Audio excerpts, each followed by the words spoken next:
Kradljivica Mrvica. U maloj kući sa plavim prozorima na kraju mirne ulice živela je devojčica po imenu Lena. Kuća je bila mala i uvek je mirisala na nešto lepo. Na supu, vanilu.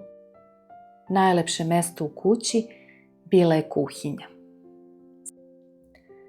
Svakog jutra Lenina baka bi otvarala drveni prozor iznad sudopere. Neka uđe malo svežeg vazduha, govorila bi baka. A sa vazduhom je dolazilo i cvrkutanje ptica iz dvorišta.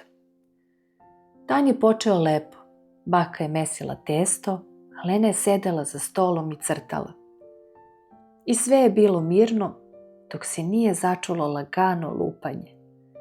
Tap, tap.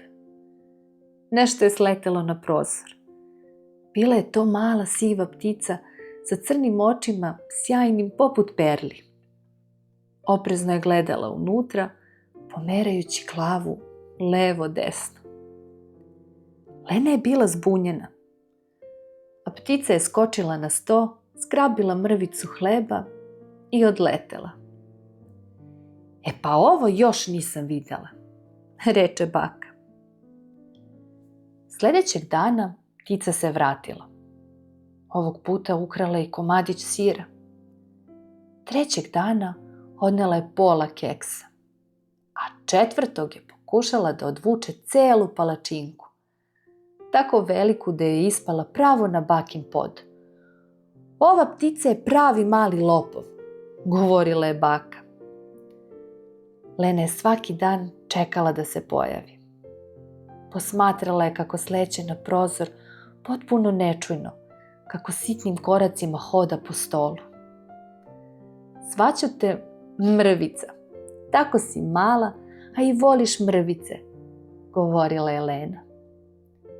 Ptica je samo trepnula i od tada je dolazila još češće. Vremenom je Mrvica postala hrabrija. Nije više odmah bežala čim neko uđe u kuhinju. Bila je sve bliže Leni. A jednom je čak povukla bakin konac za šivenje i napravila potpuni haos. Lena se smejala toliko da su joj krenule suze. Ali jednog kišnog popodneva Mrvica nije došla. Ni sljedećeg dana, ni dan posle toga. Možda je našla drugu kuhinju, pokušala je baka da uteši Lenu, ali njoj to nije bilo dovoljno. I dalje je osjećala neku težinu u stomaku. Napolju je duvao jak vetar. Oblaci su bili tamni i niski. Te večeri nije mogla da zaspi, a onda je čula poznato kuckanje. Tap, tap. Skočila je iz kreveta i otrčala u kuhinju. A na prozoru mala, mokra, drhtava mrvica. Jedno krilo je bilo spušteno. Bako, brzo! Baka je pažljivo uzela pticu i umotala je u malu kuhinsku krpu.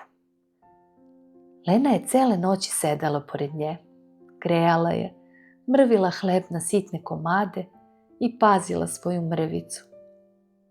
Narednih dana kiša nije prestajala. Mrvica je ostala u kuhinji i polako se oporavljala. Počela je da sleće Leni na rame dok crta, da je krade gumice sa stola. Čak je jednog jutra donela Leni mali srebrni prsten koji je baka izgubila još prošle zime. Pa ti si ipak dobra lopuža, reče baka. I tako, posle nekog vremena, Mrvica je ponovo mogla da leti visoko. Lena je znala šta to znači. Otvorila je kuhinjski prozor i Mrvica je odletela. Kuhinja je opet postala tiha. Ali sljedećeg jutra začulo se poznato kuckanje. Mrvica je bila tu, a iza nje su na ogradi bile još 2 male ptice. Kao da nekoga predstavlja. Lena se nasmejala. Od tog dana prozor je ostajao otvoren kad god je vreme bilo lepo.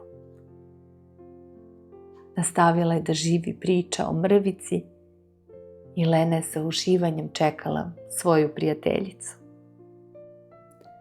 A sada je vreme da i ti spavaš. Laku noć.